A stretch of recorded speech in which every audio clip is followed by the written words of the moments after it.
La chose contre Luke Cage. Deux des héros les plus forts de Marvel, deux des héros les plus coriaces de Marvel, l'un avec une peau incassable. L'autre, eh bien, il est vraiment doué pour briser l'incassable. Mais qui va finalement l'emporter ici? Qui sera le dernier debout? Découvrons-le. Ben Grimm, la chose aux yeux bleus qu'on adore, l'un des plus anciens, des plus coriaces et des plus sous-estimés poids lourds de Marvel. Avant d'être recouvert de roche orange, Ben était astronaute et pilote d'essai dans l'armée de l'air, un homme d'action. Mais sa vie a changé à jamais lorsque son meilleur ami Reed Richards lui a demandé de l'aider à piloter une fusée expérimentale. Puis Reed, Sue Storm et Johnny Storm, qui ont été bombardés par des rayons cosmiques.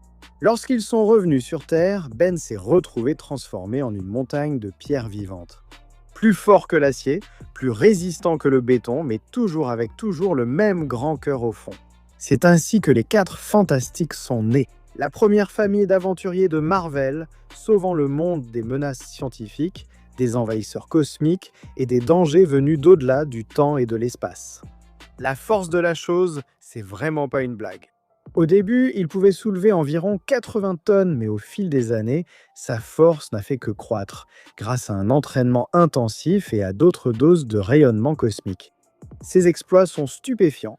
Il a soutenu des immeubles de plusieurs étages, pesant des dizaines de milliers de tonnes, soulevé une plateforme pétrolière entière hors de l'océan, brisé les constructions énergétiques de quasars et même rompu des chaînes en adamantium. Il a déjà maîtrisé une presse conçue pour percer une planète entière, et ce n'est pas tout. Sous l'eau, Ben a tenu tête à Namor coup pour coup, allant même jusqu'à prendre l'avantage.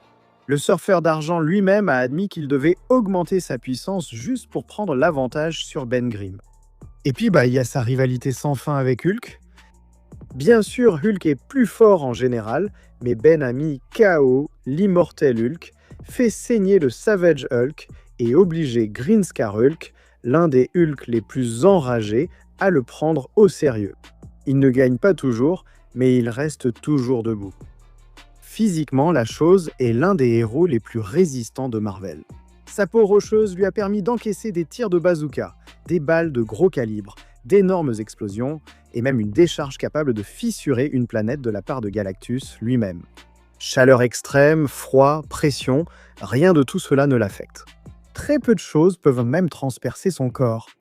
Les griffes en adamantium de Wolverine le peuvent, par exemple. Mais c'est l'une des seules exceptions, mais voici la vérité. La plus grande force de la chose n'est pas sa puissance ou sa résistance, c'est son esprit. Sa force de volonté est légendaire. Quand il a affronté le champion de l'univers, c'était comme si chaque os de son corps avait été brisé. Il était meurtri, en sang et écrasé. Mais il continuait à se relever. Il a refusé d'abandonner. Et le champion a finalement abandonné. Pas parce qu'il ne pouvait pas gagner, mais parce qu'il a compris qu'il ne pourrait jamais briser l'esprit de Ben Grimm.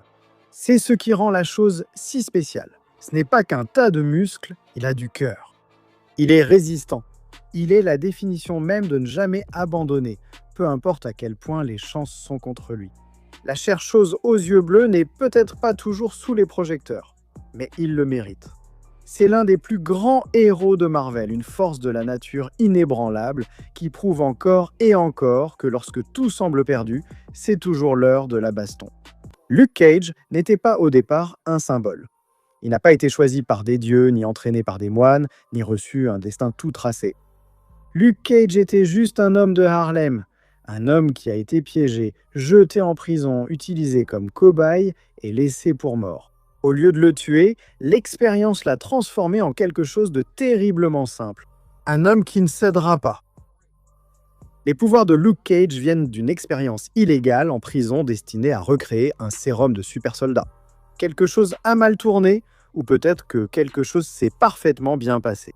Ses muscles sont devenus plus denses, ses os se sont durcis, sa peau est devenue presque indestructible. À partir de ce moment-là, Luke Cage est devenu un problème que vous ne pouvez pas résoudre par la force. En termes de force, Luke est incroyablement fort.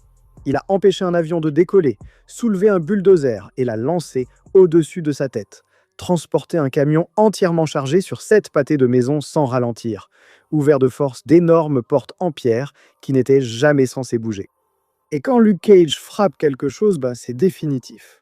Il a fait saigner Namor. Il a mis à terre le bouffon vert, aplati Tombeau affronté Venom. Et quand il s'est battu contre Proxima Minuit, l'impact a fissuré le sol sous eux. Un tremblement de terre provoqué par la collision de deux poids lourds. Luke n'a pas besoin d'élan, il n'a pas besoin de ruse. Il frappe simplement et le monde encaisse les dégâts. En mobilité, il se déplace comme un train de marchandises sachant sauter. Il traverse des portes en acier renforcé, franchit des rues entières d'un seul bond, saute 5 étages sans effort. Il ne vole pas, mais la gravité négocie clairement avec lui. Cependant, c'est au niveau de la durabilité que Luke Cage cesse d'être impressionnant et commence à être injuste. Daredevil s'est déjà cassé la main en frappant Luke. Luke n'a même pas bronché. Deadpool a tout vidé sur lui et n'a même pas réussi à l'ébranler. Les coups les plus puissants de la Panthère Noire ne l'ont même pas ralenti. Il a encaissé des coups assez forts pour projeter quelqu'un à 22 km et il est resté debout. Des voitures lancées avec une telle force qu'elles sont complètement démolies ne lui font presque rien.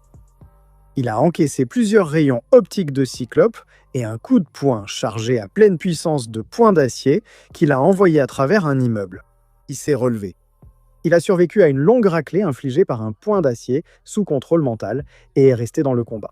L'un de ses exploits les plus fous, Luke Cage a été projeté à travers 4 gratte-ciel par Hulk et il a survécu. Un bazooka en pleine face? Même pas mal. Une bombe citrouille du bouffon vert? Aucun effet.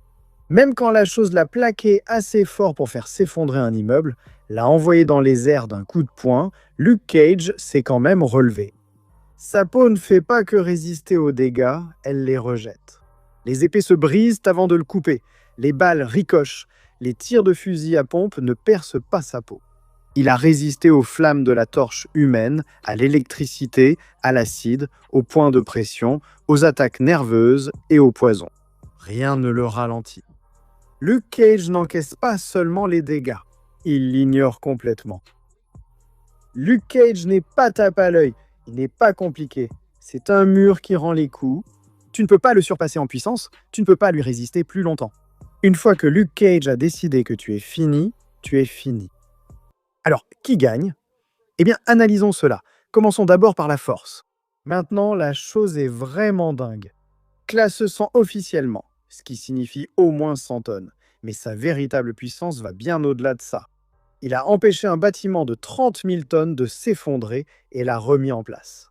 Il a maintenu les câbles d'un pont suspendus ensemble et ces câbles supportent environ 10 000 tonnes. Il a maîtrisé un marteau-pilon hydraulique réputé assez puissant pour traverser une planète. Et il met carrément une raclée à Hulk à travers des décennies de comics, le faisant saigner à plusieurs reprises et blessant Hulk. Et il a même donné le coup de poing le plus puissant de toute sa vie et a mis KO Hulk l'immortel avec. Marvel le considère comme l'un des êtres les plus puissants sur Terre, et Reed Richards a confirmé que Ben a un blocage mental qui l'empêche d'accéder à toute sa force. Ce qui veut dire que ce que nous avons vu n'est pas tout ce qu'il possède. Actuellement, Luke Cage frappe à 50 tonnes, voire plus sous un stress extrême, mais il a déjà mis KO Rhino d'un seul coup de poing. Il a attrapé le dessous d'un avion et l'a traîné jusqu'à l'arrêt. Il a transporté un semi-remorque sur 7 pâtés de maison, simplement parce que le moteur ne voulait pas démarrer. Et Cage a régulièrement envoyé valser des personnes dotées d'une force incroyable avec ses coups de poing, y compris Hulk et la Chose. Il s'est même battu à égalité avec la Chose à travers plusieurs combats différents. C'est vraiment impressionnant. Mais voilà le truc. L'écart entre 50 tonnes et plus de 100 tonnes, il est réel. Et cela se voit même dans leurs combats directs. Chaque fois qu'ils se sont affrontés, Luke n'a réussi qu'à faire chanceler la Chose et la faire valser. Ses coups de poing n'affectent pas Ben comme ceux de Ben affectent Luke. Maintenant, la résistance. C'est la partie la plus intéressante du combat. La peau de Luke Cage est plus dure que l'acier au titane. Non seulement résistante aux dégâts, mais pratiquement incassable par des moyens conventionnels. Les balles s'aplatissent dessus, les lames ne laissent aucune trace. Les produits chimiques ne peuvent pas traverser ses pores. Les explosions, les températures extrêmes, l'électricité, rien ne passe. C'est vraiment un niveau de durabilité remarquable. Cela fait de lui l'un des personnages les plus difficiles à blesser dans Marvel. Cependant, voici la vérité honnête sur la façon dont cette peau résiste face au poids lourd. Hulk a attrapé Luke, lui a donné un coup de poing de toutes ses forces au ventre, un coup de marteau dans le dos, puis lui a écrasé la tête au sol. Luke a été mis KO et gravement blessé. Sa peau n'a pas cédé, mais le transfert de force des coups a quand même fait son effet. Tu vois, la peau de Luke est incassable, mais l'intérieur pas vraiment. Thor, lui, peut lui faire du mal. Les coups bon marché de Iron Fist lui font des dégâts face à des adversaires du niveau de la chose. Eh bien, la peau incassable va garder Luke en vie, mais ça n'empêche pas ses organes internes d'accumuler des dégâts à chaque coup. Maintenant, l'extérieur rocheux de la chose est moins résistant, de façon conventionnelle, que la peau de Luke. Les griffes en adamantium de Serval l'ont facilement tranché, une sonde céleste lui a transpercé la poitrine.